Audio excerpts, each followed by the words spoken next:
जब हम समय के बारे में बात करते हैं तब हम समय का 3 भागों में विभाजन करते हैं। हम्म? भूत, वर्तमान और भविष्य। अब ये तुम जानते हो कि भूत खत्म हो चुकी बात है, भविष्य कल्पना है, और ये जो वर्तमान की अवधि है ये इस भूत और भविष्य का सेतु है। भूत है नहीं, भविष्य है नहीं, यानी एक नहीं से दूसरी नहीं तक पहुंचने का जो सेतु है वो वर्तमान है। अब इस वर्तमान को, जिसको हम सत्य कहते हैं, इसके बारे में भी एक समझने जैसी बात यह है कि ये अत्यंत क्षणिक है। बहुत बहुत थोड़ी अवधि है वर्तमान की। ये अवधि शब्द कहते हुए भी वर्तमान समाप्त हो गया। समझ रहे हो मेरी बात? तो जब हम ये बात करते हैं कि हमें न भूत में जीना है न भविष्य में जीना है, हमें केवल वर्तमान में जीना है, तो कैसे जिएंगे वर्तमान में? क्योंकि वर्तमान तो अत्यधिक क्षणिक है। मनुष्य को अपने बौद्धिक स्तर पर जीने के लिए, समझने के लिए कुछ फैलाव तो चाहिए। कोई चीज शुरू होने से पहले ही समाप्त हो गई तो कैसे जिया जाएगा उसमें? समय का पूरा जो चैप्टर है, जो समय को समझाया गया है, अगर तुम उसे थोड़ा गहरे में समझो तो समय पूर्ण रूप से झूठ है। सुबह होती है, 11-12 बजते हैं, दोपहर हो जाती है, 2, 3, 4 का समय आता है, शाम हो जाती है। एक चीज चल रही है, दूसरी उसके चलने में ही शुरू हो जाती है। डिवीजन भी ठीक क्रिएट नहीं हो पाती। ये तो हमने ये इतने समय बना दिए हैं कि अब इतने बज गए तो ये हो गया, ये हो गया, तो फिर भी हमें कुछ ये विभाजन समझ में आ जाता है। पर अगर ये घड़ी भी ना बनी हो तो तुम सोचो, ये विभाजन अत्यंत कठिन हो जाएगा, क्योंकि एक चीज समाप्त नहीं होती, दूसरी उसके बीच में पहले ही शुरू हो जाती है।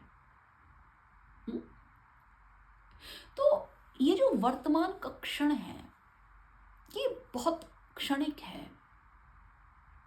भूत बहुत बड़ा है, पास्ट, हमने इतनी जिंदगी जी है, बहुत कहानियां हैं हमारे पास सुनाने के लिए, भविष्य की भी बहुत कल्पनाएं हैं हमारे पास।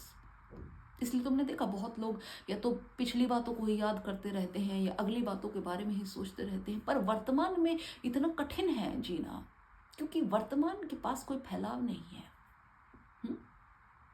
भूत और भविष्य के पास अपना पूरा फैलाव है, वर्तमान के पास नहीं है। लेकिन जब कोई व्यक्ति वर्तमान में जीना शुरू करता है, इस बात का अध्ययन शुरू करता है कि वर्तमान में जीना क्या होता है, तब उसे एक बात समझ में आती है कि वर्तमान में जीना ये तो केवल शाब्दिक अर्थ हुआ कि इस घड़ी में जियो, इस मोमेंट में जियो। पर वस्तुतः वर्तमान में जीने का अर्थ है कि इस वर्तमान के भी पार हो जाओ। अब ये वर्तमान के पार होना क्या है? वर्तमान के पार होने का अर्थ है कि तुम उस शाश्वत में छलांग लगा जाओ, वहां पहुंच जाओ जहां समय है ही नहीं, काल है ही नहीं। यही अंतर है एक साधारण व्यक्ति में और एक उस व्यक्ति ने जिसे समाधि उपलब्ध हो गई, जिसे बोध हो गया। अब वो समयातीत है, वो नित्य है, वो इटर्नल है, कालातीत है, समय के पार। समय के विभाजन अब उसे विभाजित नहीं करते। अब तुम देखो, समय कैसे विभाजन करेगा? समय तुम्हारा विभाजन कैसे कर सकता है? अगर तुम समय में जियोगे तो ना। समय दरअसल है क्या? समय दरअसल मृत्यु है। काल कह के संबोधन करते हैं हम समय का। अब काल यानी अवधि कुछ भी हो सकता है, 2 मिनट, 2 घंटे, 20 घंटे, 200 घंटे, 20 साल, कुछ भी। पर एक अवधि रख देने के बाद उस चीज की समाप्ति हो जाएगी, उस चीज की मृत्यु हो जाएगी। ये है समय। समय का अर्थ मृत्यु। अब जो व्यक्ति समय के पार हो गया, तुम समझो, अब ना कि वो केवल समय के पार हो गया, वो जीवन मृत्यु के भी पार हो गया। और इससे मेरा अर्थ शरीर नहीं है। वो व्यक्ति जानता है कि मेरा शरीर तो जाएगा, वो अहंकार का ही रूप है। पर जो सदा शाश्वत है, उसका साक्षी वो समयातीत हो गया, उसे इस चीज का भान हो गया कि मैं तो हूं, मैं तो हमेशा रहूंगा, मैं तो बस हूं।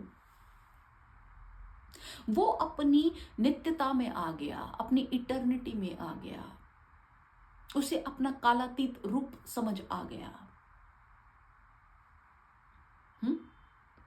उसका भय गिर गया, उसे समझ आ गया ना वो जीवित है ना वो मृत है, वो बस है। ये चीज है समय के पार जाना।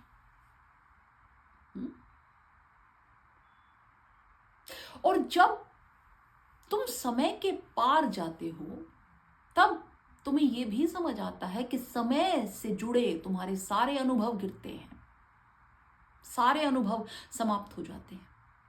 क्योंकि जब मृत्यु हुई, समाप्त हो गई, तो बाकी सब तो समाप्त होगा ही। हर चीज का लेना देना केवल मृत्यु से है। और मृत्यु किसकी? व्यक्ति की। अब व्यक्ति जब खुद ही नहीं बचा, वो खुद ही समाप्त हो गया, तो बचेगा क्या? कुछ नहीं बचता, कुछ भी नहीं बचता। एक ऐसी घड़ी आती है जब सब ठहर जाता है, बस होता है, सारी लहरों में विराम आ जाता है, पूर्ण विराम आ जाता है। क्योंकि सारी लहरें तुम्हारे अहंकार से उठती हैं।